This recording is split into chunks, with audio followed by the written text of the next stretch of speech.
acerca de nuestro Señor Jesucristo. En el Antiguo Testamento ya se había profetizado que Dios heriría al pastor. El pastor es el Señor Jesús, es decir, herir al Señor Jesús, y las ovejas del Señor se dispersarían.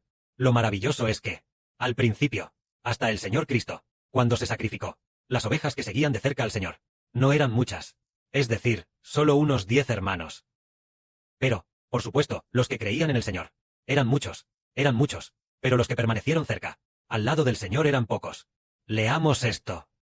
El Señor dice así: esta noche, todos ustedes, por causa de mí, tropezarán y me negarán. Porque escrito está: heriré al pastor, y las ovejas se dispersarán. Pero después de que resucite, iré antes que ustedes a Galilea. El Señor profetizó que esa misma noche el Señor sería azotado. Originalmente, ¿quién lo azotaría? Sería Dios quien lo azotaría, diciendo: heriré al pastor, y las ovejas se dispersarán. Es decir, el Padre Celestial, a través de Pilato y de los judíos, atacaría al Señor Jesús. Porque el Señor Jesucristo es el pastor. Las ovejas del Señor Jesucristo, además de aquellos apóstoles, también incluyen a las de esta era. Millones y millones de personas. Todas son ovejas del Señor. Pero el Señor tuvo que de antemano, debido a que ofendimos al Padre Celestial, sufrir de antemano por nosotros. Entonces, si una persona comete un delito, por ejemplo, vemos que en la Ley Nacional de China también existe esta enseñanza. Es decir, si los hijos cometen un delito, y si los hijos aún son menores de edad, tal vez los padres también sufran cierta dificultad. Porque los padres actúan como tutores legales. Así que si los hijos cometen un delito, los padres compartirán cierta responsabilidad. Por ejemplo, un hijo de 16 años de repente mata a alguien. ¿Qué se debe hacer entonces? Los padres, como tutores, tal vez tengan que asumir cierta responsabilidad. Tal vez asumir cierta compensación o algo así. No se puede decir: lavarse las manos de él. Él es mi hijo. Cometió el delito él mismo. Que pague él mismo. Esto no se puede. Así es, actuar como tutor implica que debe pagar por su hijo, por lo que hizo esta mala decisión, cierta indemnización. En cuanto al hijo de 16 años, debido a que es menor de edad, tal vez tenga que enfrentar una prueba bastante seria. Tal vez no llegue a la pena de muerte. Tal vez no llegue a eso. Pero los padres deben asumir la responsabilidad. El hermano Heber, al contar esto, quiere explicar una cosa. ¿Quién es nuestro Padre? Es el Señor Jesús. Entonces, si pecamos, ¿acaso nuestro Padre tiene que cargar con la culpa? Tendrá que cargar con la culpa. Es decir, nuestro Padre cargará con el pecado, porque somos sus hijos. Es decir, nuestro Padre es el Señor Jesucristo. Él es nuestro Señor. Cometemos pecado. ¿A quién ofendemos? Ofendemos a Dios. Ofendemos al Padre Celestial, Jehová. Entonces, como el Señor que nos redime carga con nuestros pecados, para que Dios pueda perdonar nuestros pecados. Por eso, el Señor se convierte en nuestro chivo expiatorio. Y eso precisamente cumple lo que Dios dijo: heriré al pastor, y las ovejas se dispersarán.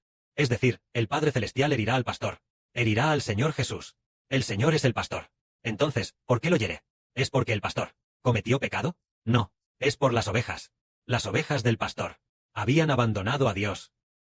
Se habían rebelado contra Dios, y ofendieron a Dios. Por eso el pastor debe cargar con el pecado. Es por esta razón. Por ejemplo, el director de una escuela.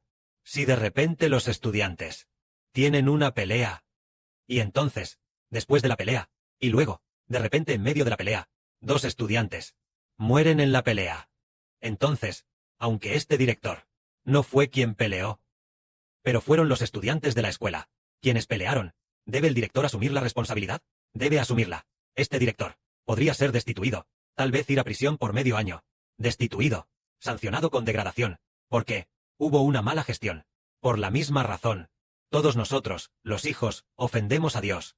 Y nuestro Padre Celestial, Jehová, hace que, como si fuera el director, el Señor Jesucristo, cargue con nuestros pecados. Por lo tanto, el Señor debe ser atacado por Dios, lo que significa ser azotado por Dios. En ese momento, cuando el Señor dijo: todos me abandonarán, Pedro dijo: Aunque todos te nieguen por tu causa, yo nunca tropezaré. Nunca te negaré. Es decir, Pedro dijo, que definitivamente no tropezaría, que definitivamente no dejaría al Señor. Aunque todos dejen al Señor, yo no lo dejaré. Incluso si encuentro dificultades, no estaré dispuesto a dejar al Señor. Pero el Señor le dijo a Pedro: Simón, Simón, Satanás ha pedido teneros, para zarandearos, como a trigo. Pero yo he rogado por ti, para que tu fe no falle. Y tú, una vez vuelto, confirma a tus hermanos. Hazlos fuertes. De cierto te digo, que hoy, antes de que el gallo cante, me negarás 3 veces. Es decir, Simón dijo, que no caería, pero el Señor dijo, que Satanás quería reclamar a Simón. Satanás, el diablo Satanás, quería apoderarse de Simón, pero el Señor ya ha orado por Simón, para que Simón Pedro no tropiece. Es decir, Satanás iba a atacar a Pedro, para hacer que Pedro abandonara al Señor. Al igual que Pedro, todos sabemos que Pedro era una de las personas que más amaba al Señor, y el Señor también le dio a Simón el nuevo nombre de Pedro. Pedro significa una roca muy firme. El significado de roca, es decir, que cree firmemente en el Señor, como una roca, que no se conmoverá. Tan firme como una roca, imposible de conmover de ninguna manera, que nunca dejará al Señor. Eso es ser llamado Pedro. Llamado firme como una roca. Pedro, cuya fe en el Señor es firme como una roca, iba a negar al Señor 3 veces esa misma noche. El ataque de Satanás. Entonces, ¿por qué 3 veces? Negar al Señor 3 veces. Para mostrar que casi iba a abandonar al Señor, como dijo una vez el hermano Heber. Aunque Pedro era firme como una roca, muy firme hacia el Señor. Pero cuando el Señor aún no había sido crucificado, antes de la redención, ¿pertenecía Pedro al control del Señor? No. Aunque siempre siguió al Señor. Y lo amaba mucho. Pero desde la perspectiva de la ley. Mirándolo desde la perspectiva de la ley. Pedro aún no había sido redimido. Cuando el Señor Cristo aún no había sacrificado su vida. El espíritu de Pedro no pertenecía al control del Señor Jesucristo. Y también los que estaban con Pedro, ese grupo de hermanos, ese grupo de apóstoles, ellos tampoco pertenecían al control del Señor Jesús, dado que el Señor aún no había pagado el rescate para comprar a Pedro. ¿Con qué lo compró? Lo compró con la sangre derramada del Señor. Compró a Pedro y también a Juan, y también a nosotros, hermanos y hermanas, cuando el Señor aún no había ofrecido su sangre derramada como rescate ante Dios. Según la ley, Pedro todavía estaba bajo el control del diablo. Todos los apóstoles pertenecían. Aún no pertenecían al nombre del Señor. Por supuesto que amaban al Señor, pero sus espíritus aún no estaban bajo el control del Señor, hasta que el Señor Cristo fue crucificado y derramó su sangre para redimir a las personas y hacerlas suyas. Pedro es como si hubiera sido comprado por el Señor Cristo para pertenecer al nombre del Señor. Pero antes de que el Señor Jesús fuera crucificado, Pedro aún no había sido comprado y todavía estaba bajo el poder de Satanás. Por lo tanto, Pedro negó al Señor 3 veces. Por esta razón. Entonces, ¿y los otros apóstoles? Todos abandonaron al Señor uno tras otro. Solo que Pedro se enfrentó a una prueba y a una tentación. Cuando los otros apóstoles enfrentan pruebas, enfrentan tentaciones, ¿acaso no sería casi lo mismo que con Pedro? ¿Cómo lo siente Heber en su espíritu? Incluso si los otros apóstoles, cuando enfrentan tentaciones, probablemente también serían como Pedro, o incluso peor que Pedro. ¿Por qué razón? Porque el Señor aún no había derramado su sangre, aún no había redimido a los apóstoles, para que le pertenecieran. Por lo tanto, aunque los apóstoles amaban al Señor, sin embargo, desde la perspectiva de la ley, todavía estaban bajo el poder de Satanás. Pero cuando el Señor derramó su sangre, después de eso, ya fuera Pedro, o todos los demás, todos fueron redimidos, bajo el nombre del Señor. Por eso ellos ya no dejarían al Señor.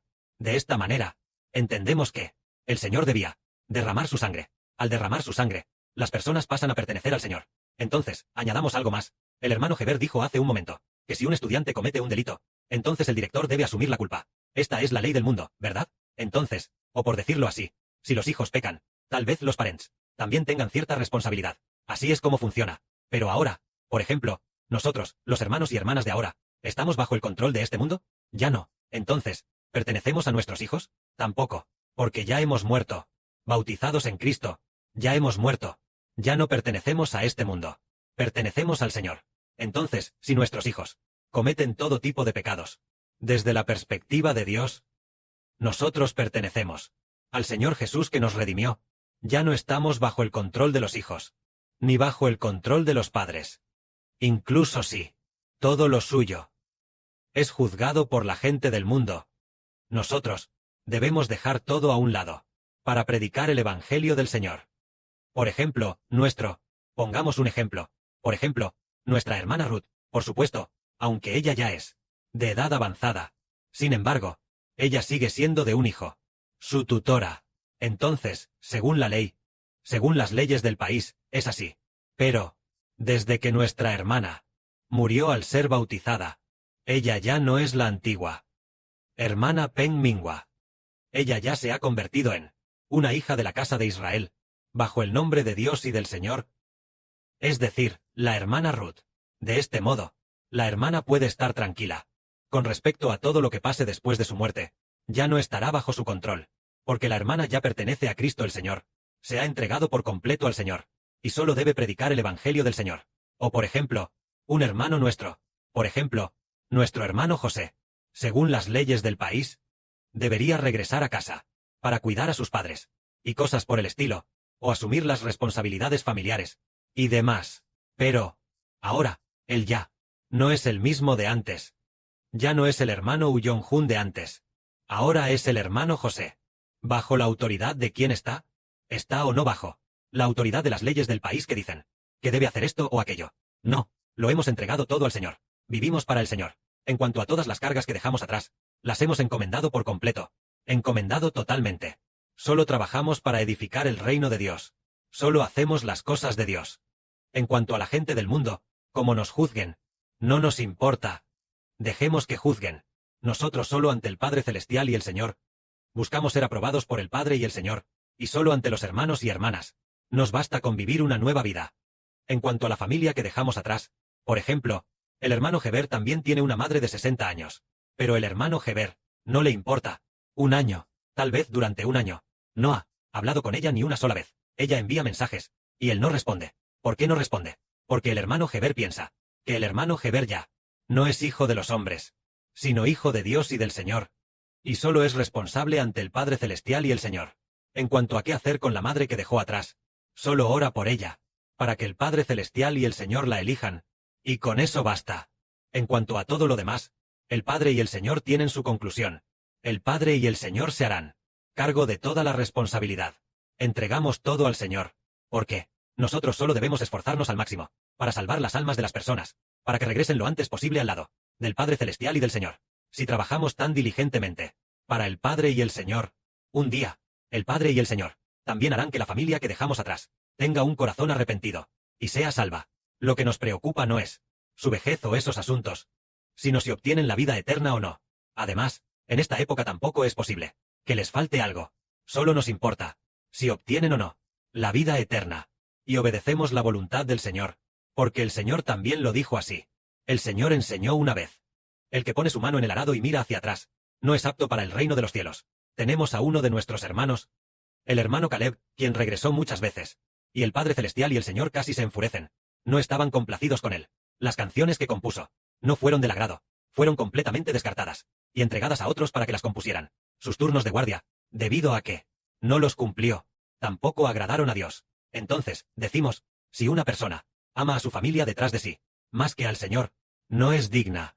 Entonces entendemos que obedecer al Señor, obedecer a Dios, antes que a los hombres, es lo que corresponde. Al hacer esto, seguramente por los incrédulos, seremos juzgados o criticados. Dejemos que nos critiquen. No responderemos ni una palabra, ni necesitamos defendernos. Incluso ante las palabras que nos envíen, es como si estuviéramos sordos, sordos de oídos, como si no oyéramos nada, y eso es suficiente. Que la gloria sea para el Padre y el Señor.